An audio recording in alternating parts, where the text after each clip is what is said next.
People often describe music as their escape.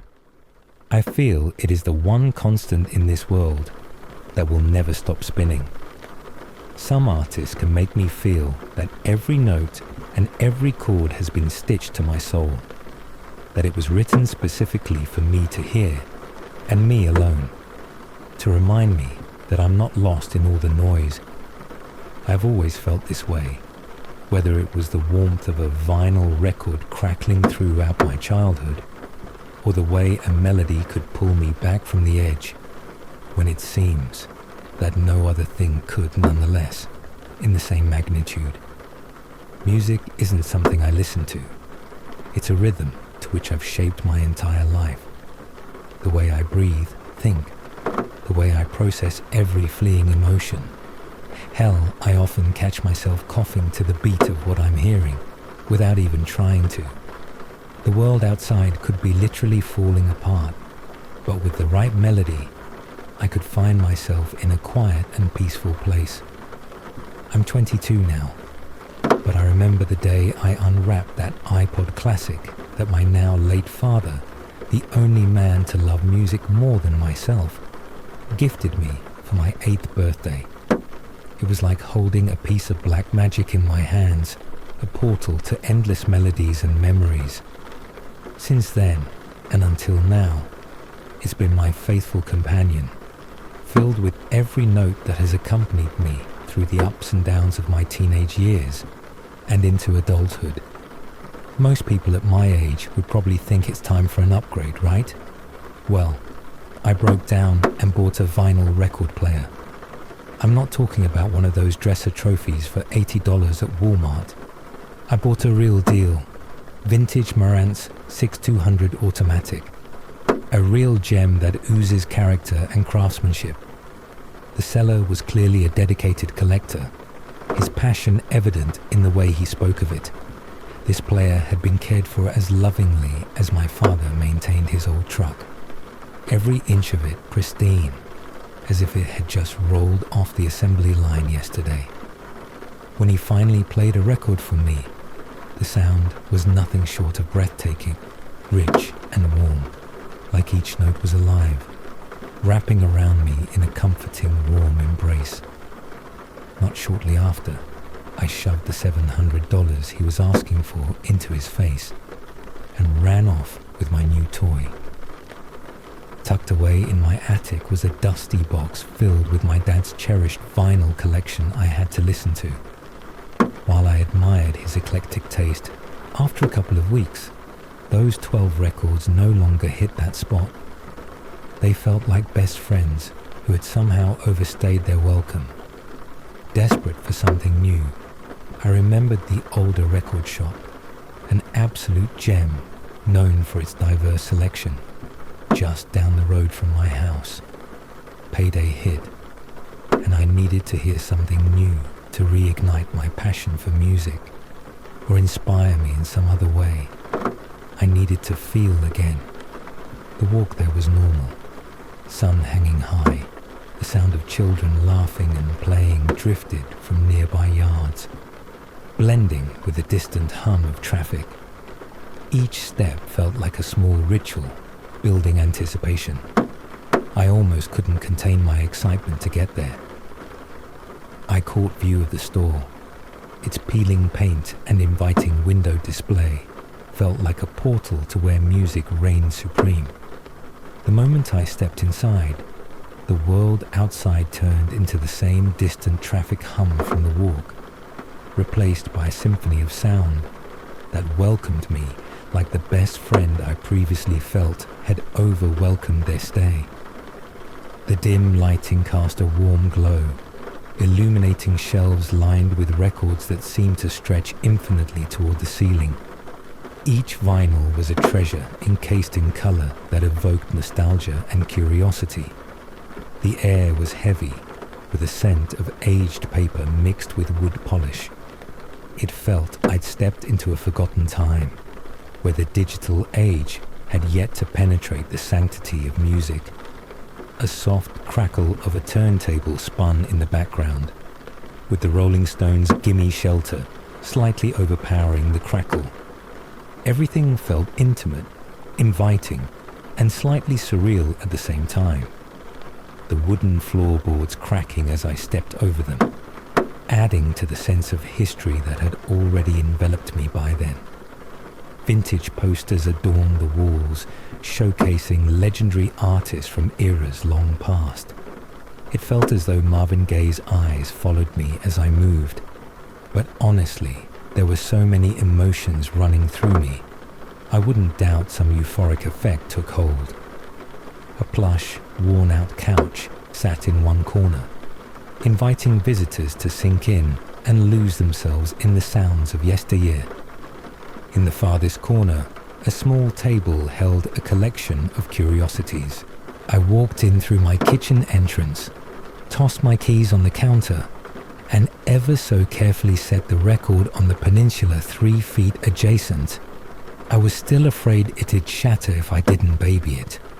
The first time hearing a song, it will always sound weird to me, and never like any time I hear it afterwards. This could have a positive or negative connotation. It just depends on the song, but I like to delete the negative side as much as possible. I cooked up some pizza rolls, the dinner of champions, finished the half-gallon left in the gallon jug of water I carry around the house, and got to picking up my cluttered guest room so my thoughts couldn't mirror it while listening. I went to the room I had sat the Marantz player in. I wiped the 6200s platter down and fit the record around its spindle. I didn't know what to set the tracking force to, considering the vinyl was just black and its sleeve didn't give any info. I last had it set to 1.5 and the needle didn't groove the vinyl in any way when I moved it, so I figured it was okay.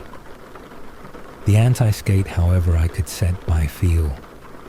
One of the things I'm proud of my father for teaching me before he went. Since this clearly wasn't the common record, I set the speed to 45 for shits and giggles, and lowered the needle along with myself on the couch right after. I cleared my mind and braced for the music to come. That crackle of the needle on the vinyl filled my heart with a warmth I had once felt as a child. I was ready, but nothing came. Not yet anyway. At first, there was nothing. The silence stretched with every inch I leaned closer, straining to catch a hint of a separate noise, with the silence only being broken by those faint static pops, their sharpness almost mocking the emptiness around it. After around 20 seconds though, beneath the static, something shifted. It was so subtle, at first I thought it was my brain making things up, like a phantom sound, a growing hum, like witnessing a very far-off thunderstorm. But it was wrong, a vibration too deep to be comforting. I could feel and hear my heart rate speed up, like an intense backing track to what I was already hearing. Then there was a note, sharp and alien, followed by another discordant note, followed by more, each one more unsettling than the last. They started playing faster, increasingly dissonant. It sounded like they were bending, distorting, like the sounds were clashing with each other. This sound followed no natural harmony or rhythm.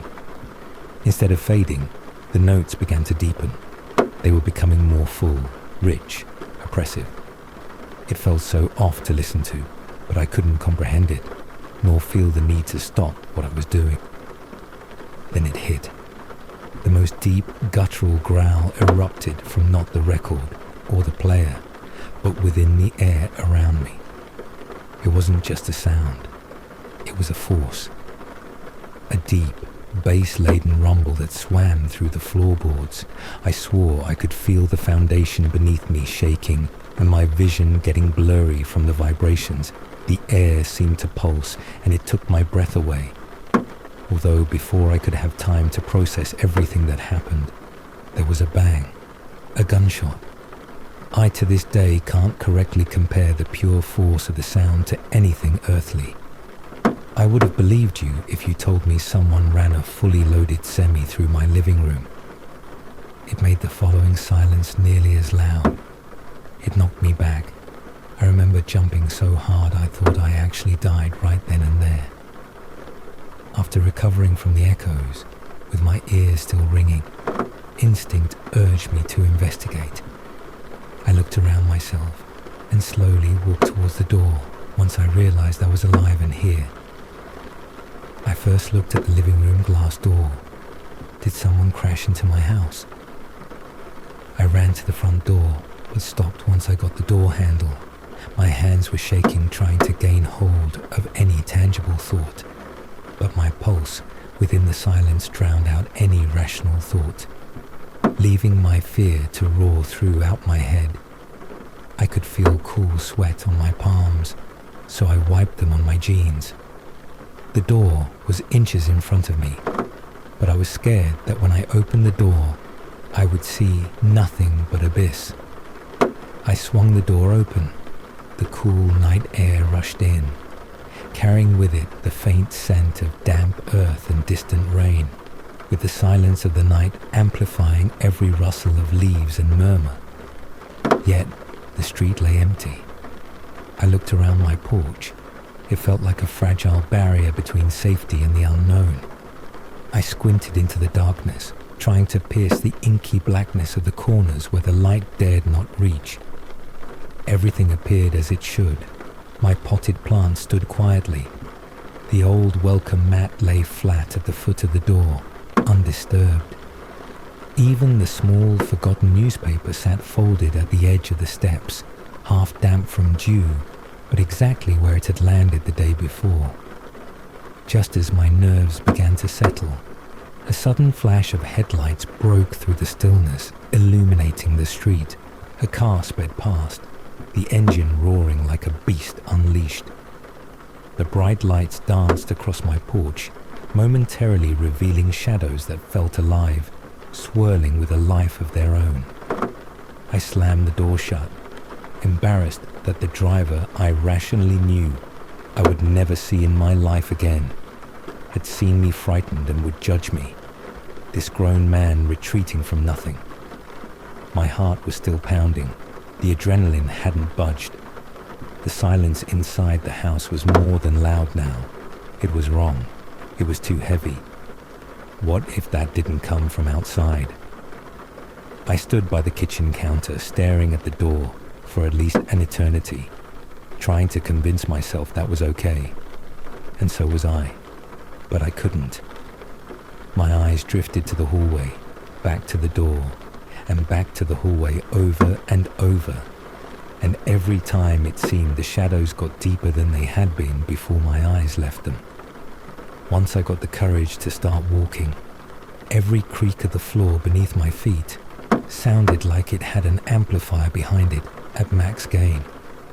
I checked the entire house, room by room, every window latch, every corner of every room, expecting to find something or someone lurking in the dark.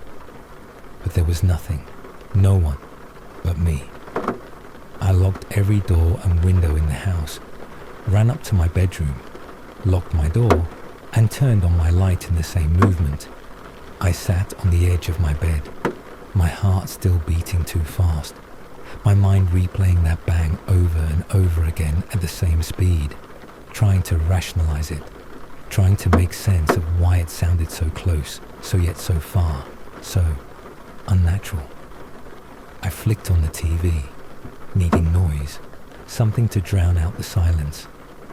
Cheers was playing, and it was one of the only shows I saw my father watch while growing up, so I thought it might bring me some form of comfort. I watched the characters laugh, joke, and drink, but it all felt like it was happening in another world, so far removed from where I was. My eyes were fixed on the screen, but I wasn't really watching.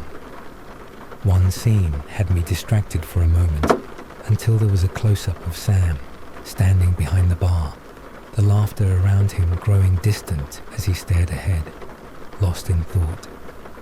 I felt like I was staring right back at him, and only a moment later, the noise of the show fell away. It was just me and this stillness, and all I could think about was that sound, That bang. My chest tightened up. My mind kept circling. Then, with almost zero notice or time to feel another way, I was overwhelmed with an emotion I don't feel often. In fact, probably the one I feel the least in life. I was furious, violently furious. My hands clenched, my jaw tightened, and suddenly, it felt like the entire night had been some cruel joke. I wasn't just scared anymore. I was angry. Angry at the noise. Angry at myself for being shaken by it.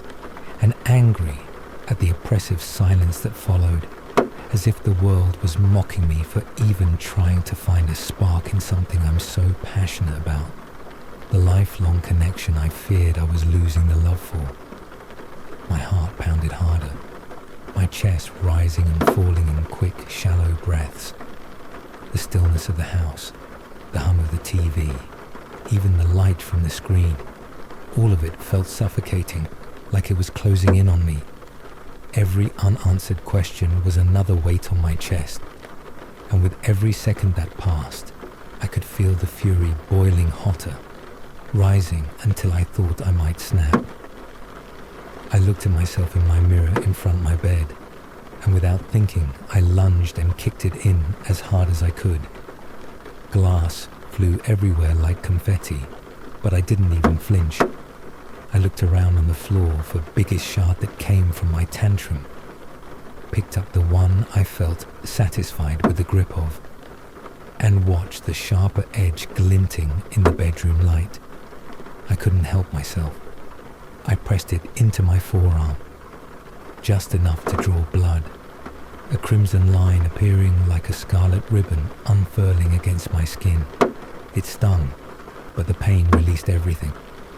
It felt good. It distracted me from the emotional turmoil that I felt was going to consume me. I went back to my arm again, and I went deeper, each cut an attempt to drown out the echoes of all the noises and the lack of. Then it was cold, really cold. It brought me back to reality.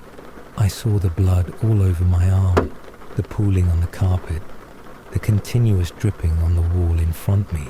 I choked on a gasp and ran for the bathroom down the hall and slammed the door, the sound bellowing like the noise that was haunting me. I fumbled for the nearest towel and wrapped it around my arm, and then held my arm, like I just betrayed it. I've never had such an intense wave of shame hit me before. Once the blood stopped spreading around the towel, I yanked the towel away to diagnose. The sight made my stomach implode. My forearm was a gruesome tapestry of red, each cut gaping like a mouth silently screaming for attention. The flesh around the wounds was swollen and bruised, a deep maroon encircling the jagged lines that crisscrossed my skin. Dark, congealed blood clung to the edges, glistening under the harsh bathroom light like a macabre. I swore in ways I had no clue I could, filled the sink with warm water, and grabbed a bottle of ESO from the cabinet. My hands were shaking more than they were in front of the front door as I poured the alcohol over the wounds, wincing as it stung like fire against the raw meat. The cuts throbbed and pulsed, almost alive. I reached for a fresh roll of gauze, cleaned the cuts, wiping away the blood and grime, and wrapped them in the gauze like fragile gifts I had no right to keep. Meanwhile, the entire time I could hear the Cheers theme from behind the bathroom door. Not in a creepy way, but it still felt like a form of mockery. Once I finished bandaging, I laid on the cool bathroom tiles, staring at the ceiling with the light on. The bang still echoed in my mind, a haunting reminder that wouldn't let go. The familiar space I had known as home felt alien and distorted, a shadow of its former self. I must have laid there for an hour, lost in thought, staring blankly, listening intently, waiting for a reassurance that never came. As the minutes stretched on, the weight of those unanswered questions hung over me, heavy and unyielding. Now I've never self-harmed. I've never felt the urge to, and I've never been formally diagnosed with any mental disorder, despite my tendency to be more anxious and hyper-aware than most. In the grand scheme of things, the idea of self-harm never even existed in the labyrinthine file cabinet of my mind. I experience sadness and frustration like anyone else, but I am the antithesis of violence or cruelty. Confrontation sends chills down my spine. Yet, in that moment, when I felt the glass pierce my skin, there was an intoxicating clarity that accompanied it, an odd sense of release, a twisted satisfaction that flooded through me.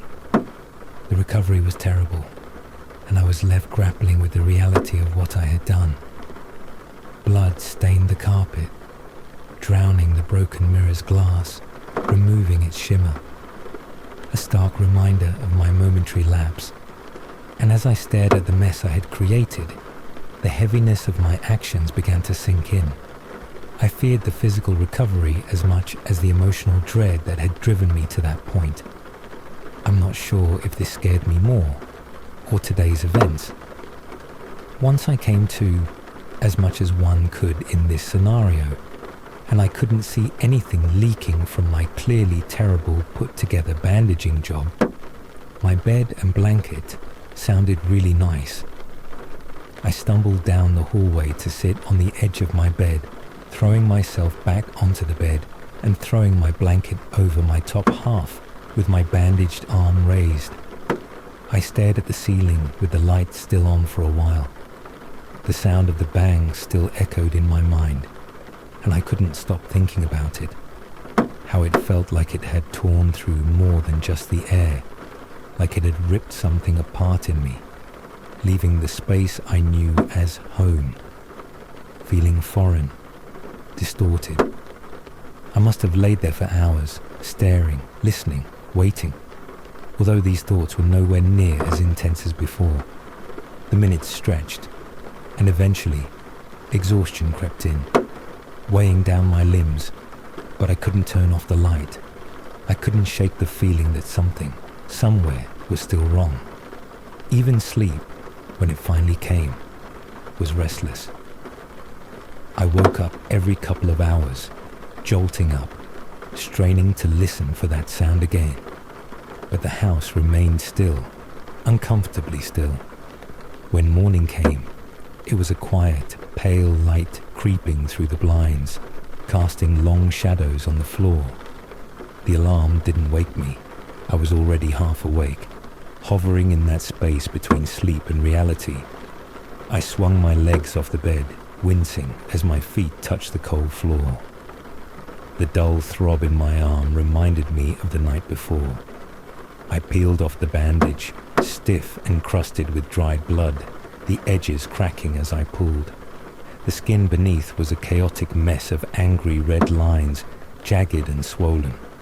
It wasn't just the sight that made my stomach churn. It was the raw, open flesh, the blood that clung to my skin like it was too stubborn to let go. I still managed to force myself to look away and stand. Walking out of the bedroom was a task.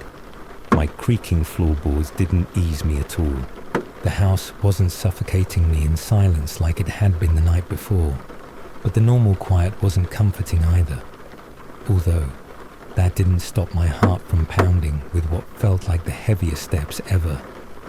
I had to force myself into taking steps. I was scared, and nothing had even happened yet. I still kept on, just slowly breathing, trying to keep at the same volume as everything around me.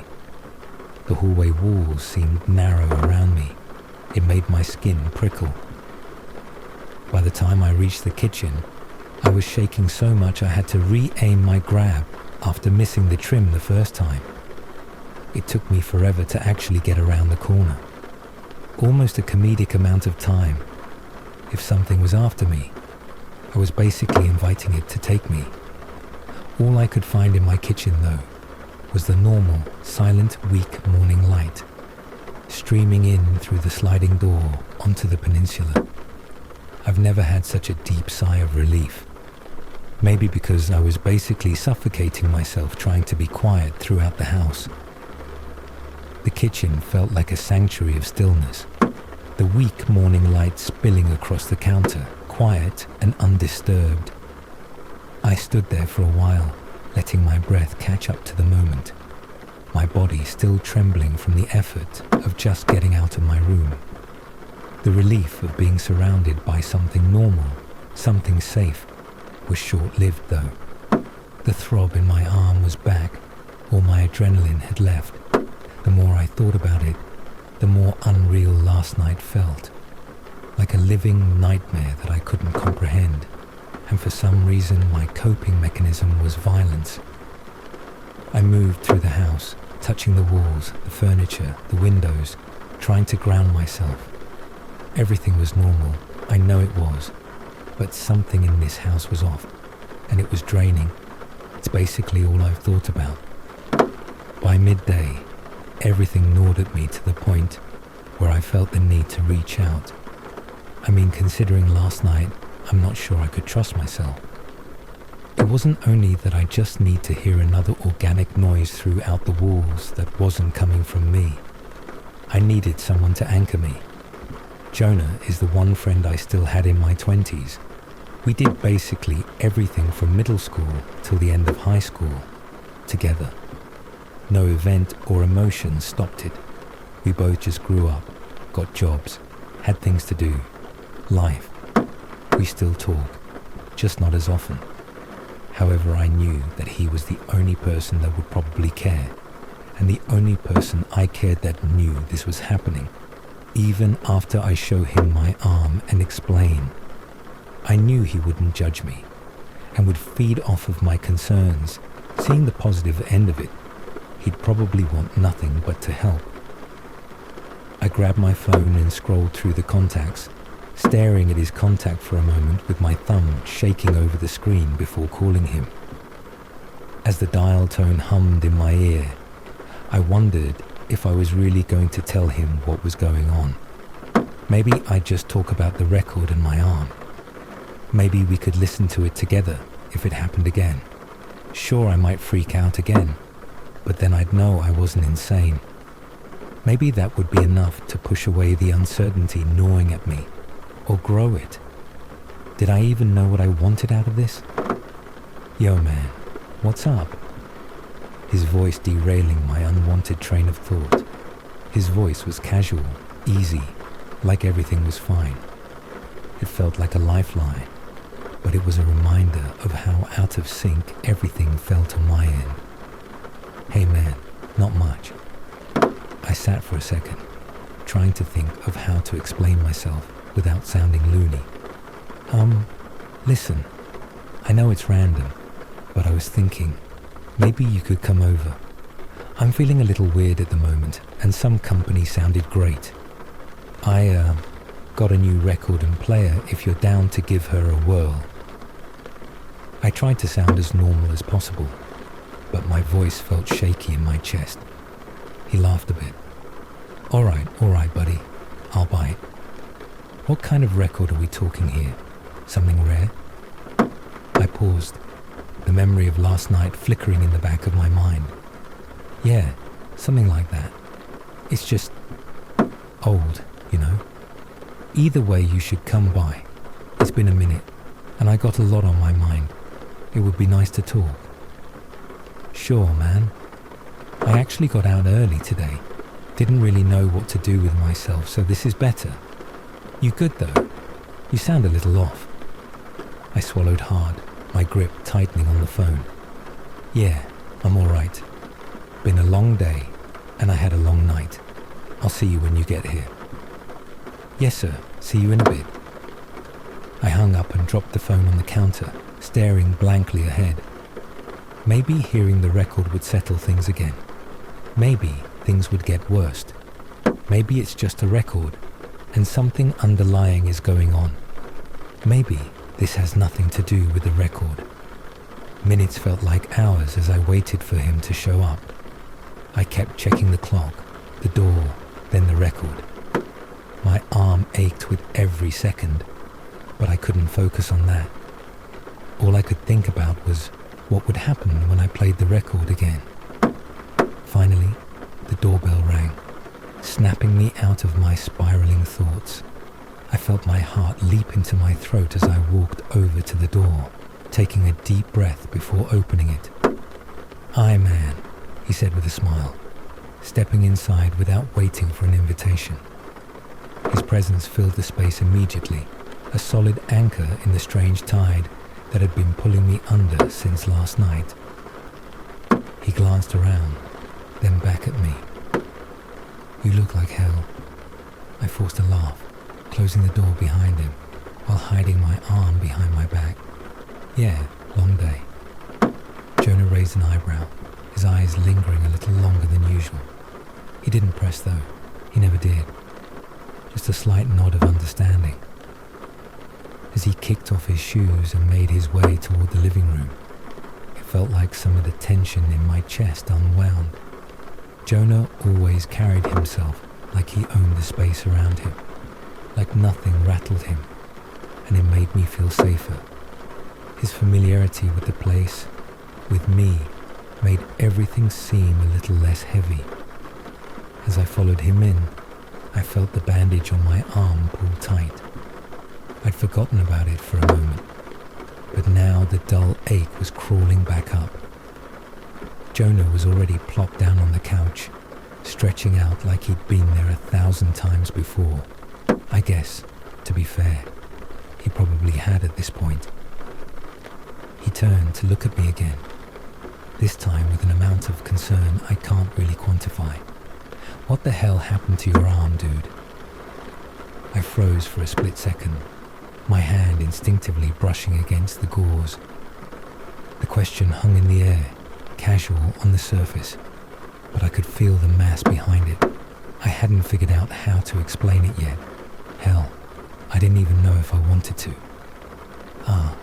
It's nothing," I mumbled, shifting awkwardly. "Just a stupid accident. Banged it up last night." Jonah leaned forward, his casual demeanor shifting into something's sharp gaze, like he read my mind and knew what happened and just wanted me to admit it. "Banged up? Do you think I'm stupid?" I hesitated, feeling the burn of his eyes on me. I couldn't bring myself to tell him the truth about the cuts, about the fear crawling under my skin since the record. Maybe if I told him part of it, it'd be enough. I cut myself, I admitted, finally meeting that sharp gaze. Didn't mean to, it just happened. Jonah didn't say anything for a moment. He glanced at my arm, his brow furrowing, but he didn't push. Instead, he leaned back, nodding slowly. "All right," he said quietly. "But you're good now, right?" I nodded, though I wasn't sure if I was convincing either of us. "Yeah, I'm good." Jonah gave me a look, like he didn't quite believe me, but he again didn't press. The silence between us stretched, thick with everything I wasn't saying, until I finally cleared my throat.